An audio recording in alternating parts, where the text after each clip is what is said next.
Aeronautical એન્જિનિયરિંગમાં જવાનું સપનું ઘણા બધા વિદ્યાર્થીઓનું આઈ થિંક 5મા 6ઠા ધોરણમાં જ્યારે પહેલી વખત પ્લેન જોયું હશે ત્યારનું હશે. મારું પણ હતું. બરાબર, આ ફિક્સ છે. પહેલું સપનું પાયલટ બનવાનું હોય, પછી ટીચર બનવાનું હોય, પછી આ ડોક્ટર બનવાનું હોય. એમાં હું તો સેકન્ડ સપના ઉપર જ જતો રહ્યો, પણ હજી એરોનોટિકલ અમુક લોકોના મગજમાંથી નીકળતું નથી. તો આજના વિડીયોની અંદર આપણે કેટલાક ફેક્ટ્સ પર વાત કરીશું. ખાલી વાતો નહીં કરીએ, ફેક્ટ સાથે વાત કરીશું કે એરોનોટિકલમાં જવું જોઈએ કે નહીં. આજના આ વિડીયો પછી હું એવું નથી કહેતો કે ના જ જતા.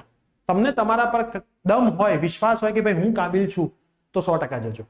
પણ જનરલ કોઈને ઈચ્છા હોય એરોનોટિકલની અને પોતાનામાં વિશ્વાસ ના હોય કે હું 100% કરી શકીશ, તો ના જતા. બરાબર, કેમ કે આજનો વિડીયો જોયા પછી તમે જાતે જ અમુક વસ્તુઓ સમજી જવાના છો. તો યસ દોસ્તો, મારું નામ છે પ્રિયેશ પટેલ. તમારું બધાનું હાર્દિક સ્વાગત છે પ્રિયેશ સર વિદ્યાપીઠ યુટ્યુબ ચેનલની ઉપર. એસીપીસી ની પૂરેપૂરી admission process free of cost સમજવા માટે ચેનલને પહેલા તો સબસ્ક્રાઇબ કરીને બેલ નોટિફિકેશન પ્રેસ કરો અને ડિસ્ક્રિપ્શન બોક્સમાંથી વોટ્સઅપ ગ્રુપમાં ખાસ જોડાઈ જજો. આપણો જે મેઇન ટાર્ગેટ છે આજનો, my childhood dream is to become N aeronautical engineer.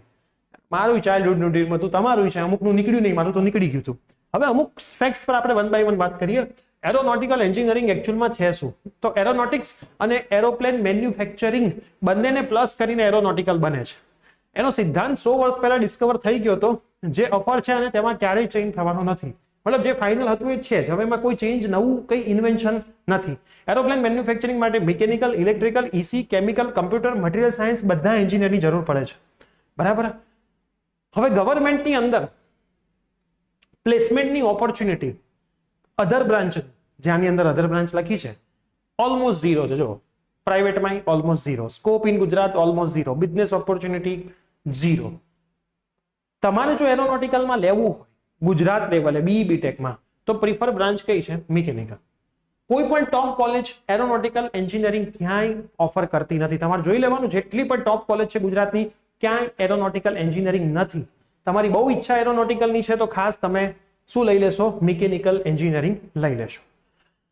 નવા પ્લેનને ડિઝાઇન કરવા માટે 1000 કરોડનું બજેટ જોઈએ છે. તમને બધાને ખબર છે. ભારતમાં એરોપ્લેન મેન્યુફેક્ચરિંગ કંપની કોઈ છે પહેલા તો એ જોઈ લો.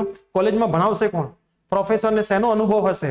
પ્રેક્ટિકલ ક્યાં કરવા જશો? એરોનોટિકલ વાળા. પ્રેક્ટિકલ માટેનું સેટઅપ કોઈ લેવલનું હશે? કોલેજની રૂબરૂ મુલાકાત લઈને ત્યારે આવા ભણતા વિદ્યાર્થીઓનો અભિપ્રાય ખાસ જાણવો કે કોઈ રિક્રુટર્સ છે, કંપનીના આવે છે. હવે થોડુંક પ્લેસમેન્ટ તરફ જોઈએ. બરાબર.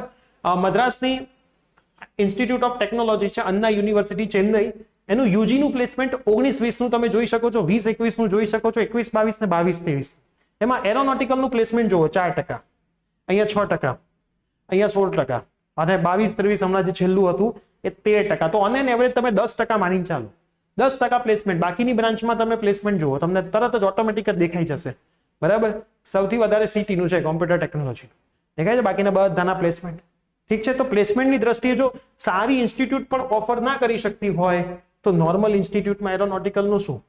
ગુજરાતમાં સૌપ્રથમ એરોનોટિકલ એન્જિનિયર ઓફર કરનારી કોલેજમાં પ્લેસમેન્ટના સ્ટેટિસ્ટિક તમે જોઈ લો. 60 બેઠકો હતી.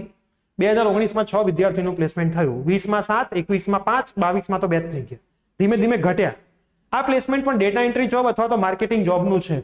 એરોનોટિકલ એન્જિનિયરિંગની ટેકનિકલ જોબનું તો કોઈને પ્લેસમેન્ટ અહીંયા મળ્યું છે નહીં. પછી જે ભરતી આવી હતી 25 મે 2023 ના રોજ ઈસરોની ભરતી આવી હતી. બરાબર. એમાં કોમ્પ્યુટરના 48 વિદ્યાર્થીઓ માંગ્યા, ઈસીના 92, મિકેનિકલ 163 માંગ્યા. પણ એરોનોટિકલ એન્જિનિયરિંગની કોઈ ભરતી ઈસરોમાં તો આવી જ નહીં. એના પછી શોકિંગ ફેક્ટ છે, HAL અને ઈસરો રિક્રુટમેન્ટ એન્જિનિયરિંગની જે કરે છે એમાં 2020માં એરોનોટિકલની 0, 21માં 0, 22માં 2, 23માં 2, એટલે ટોટલ 4 ભરતી. HAL ની અને ઈસરોની જો 2020માં 0, 21માં 0, 22માં 0, એટલે ટોટલ 0. બરાબર. ઈસરોની ભરતીમાં સૌથી વધારે ડિમાન્ડમાં કઈ બ્રાન્ચ છે તમે જોઈ શકો છો. અહીંયા મિકેનિકલ દેખાય છે, ઈસી દેખાય છે, ઇલેક્ટ્રિકલ થોડું ડાઉન છે, કોમ્પ્યુટર થોડુંક છે, સિવિલ દેખાય છે. બરાબર. અને HAL ની અંદર બી તમે મિકેનિકલ જોઈ શકો છો, ઈસી જોઈ શકો છો, ઇલેક્ટ્રિકલ ડાઉન છે, કમ્પ્યુટર આમાંય ડાઉન છે, સિવિલ ડાઉન છે, પ્રોડક્શન બી ડાઉન છે. બરાબર. પણ આપણે તો એરોનોટિકલ ની વાત કરીએ છીએ ને, અહીંયા 4 ને અહીંયા તો કોઈ ભરતી જ ના થાય.